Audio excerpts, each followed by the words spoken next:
T'as vu ce qui s'est passé? Il y a eu plusieurs naufrages au large de la Libye cette semaine. Oui, enfin c'est pas nouveau, il y en a depuis presque 10 ans maintenant. Et c'est pour ça qu'on devrait rien faire.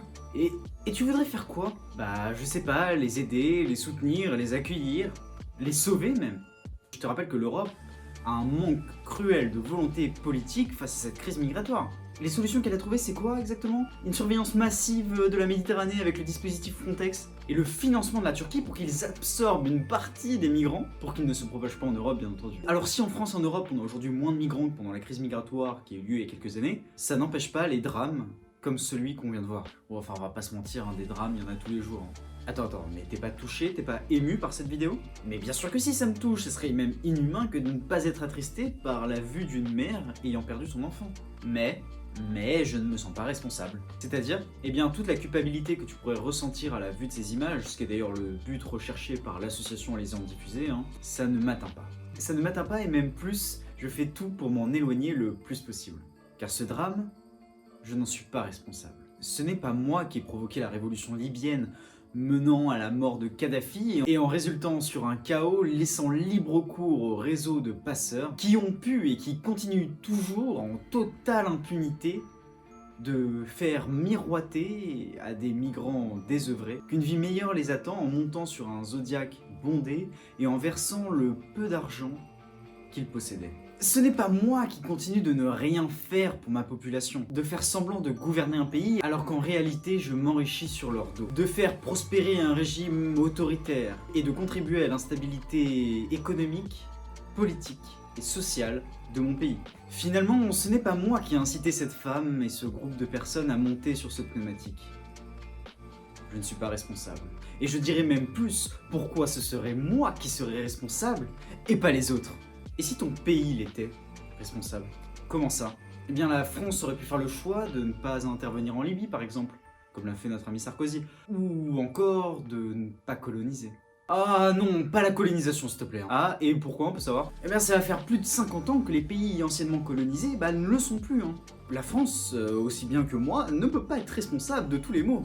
Et quand la France garde des relations privilégiées avec ses anciennes colonies, qu'elle s'engage militairement, soutient et fait perdurer des régimes autoritaires, et qu'elle a la main mise sur une dizaine de pays anciennement colonisés, en contrôlant la monnaie émise, ou en conservant des entreprises qui exploitent le sol africain, avec une exclusivité issue de la période coloniale, le tout dans une connivence totale avec des régimes autoritaires, rendant totalement impossible toute lueur d'espoir pour les peuples qui vivent dans ces pays. Donc selon toi, si j'ai bien compris, la France, grand méchant colonisateur, est responsable de la mort de ce bébé. La France est responsable en partie de la pauvreté de ces peuples qui n'ont pas d'autre choix pour survivre que de traverser le continent africain et de se rendre en Europe. On ne voit jamais mourir, enfin peut-être toi tu pourras me dire, des Européens en tentant de traverser la Méditerranée pour se rendre sur le continent africain. Oui, enfin tu ne parles pas de la Chine qui achète des terres cultivables uniquement pour son marché, qui investit à tout va à des conditions qui feraient pâlir les plus mauvais investisseurs et qui condamne les pays à un endettement impossible.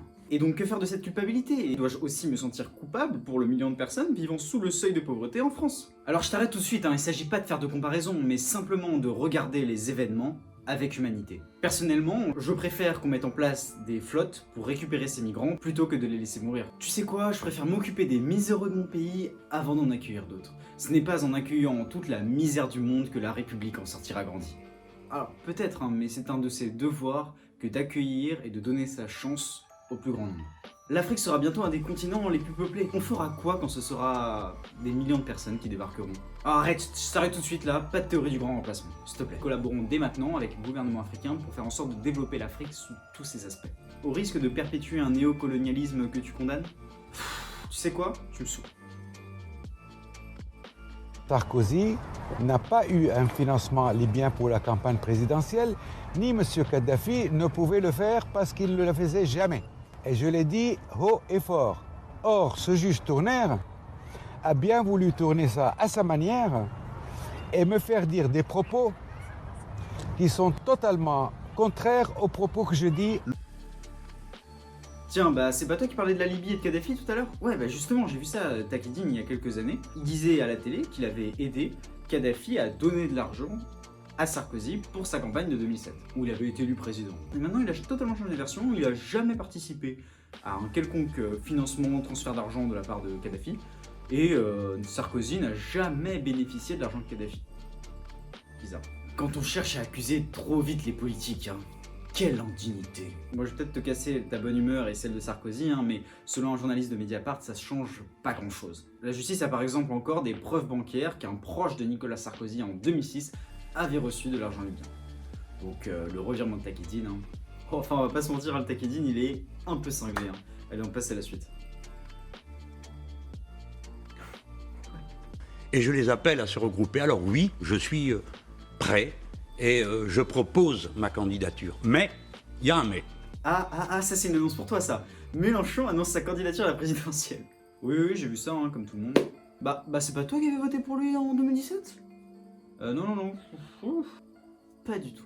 Ah mais tu sais pas le plus drôle, il présentera sa candidature seulement s'il y a 150 000 personnes en ligne qui le valident, considèrent que ça peut être un bon président. Attends, mais il a pas 500 000 abonnés sur YouTube ? Si, c'est ça. Il est génial ce Mélenchon. Heureusement, la République ne s'arrête pas à 150 000 personnes.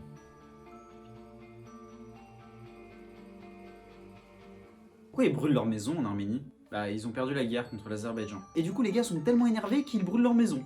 Mais non, mais t'as vraiment rien suivi ? Excuse-moi de plus me préoccuper de savoir et de réfléchir comment je vais pouvoir gruger pour aller rejoindre ma famille à Noël, pour contrer un peu cette histoire de coronavirus, plutôt que de m'intéresser à un conflit qui se déroule à des milliers de kilomètres de chez moi.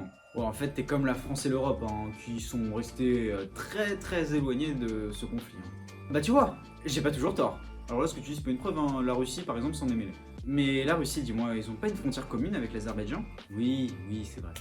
Bon, et du coup, pourquoi ils brûlent leur maison ? Tu m'as pas répondu. Bah l'accord négocié entre l'Azerbaïdjan et l'Arménie grâce à la Russie est très favorable à l'Azerbaïdjan, et donc une partie du Haut-Karabakh qui était disputée entre l'Arménie et l'Azerbaïdjan doit revenir à l'Azerbaïdjan. Et donc les habitants arméniens qui vivaient sur ces terres-là doivent partir. Et donc ils brûlent leur maison. C'est dur. Et le plus dur, c'est que les Arméniens se sentent vraiment humiliés par ce traité, en allant jusqu'à manifester leur mécontentement envers le Premier ministre, qu'ils accusent et qu'ils traitent de lâche à la patrie. Bah voilà, c'est ça que j'attendais, la digne expression d'un peuple libre, annonciateur d'une instabilité future. Alors là, je suis très curieux de voir ça, hâte de voir comment ils vont le virer pour en mettre un nouveau. Alors là, vraiment pas moi, j'ai le souvenir que le sentiment d'une défaite procurée en plein cœur d'une nation viriliste et guerrière a conduit aux pires atrocités du siècle dernier. Bon, enfin c'est l'Arménie, hein. C'est pas l'Allemagne des années 20.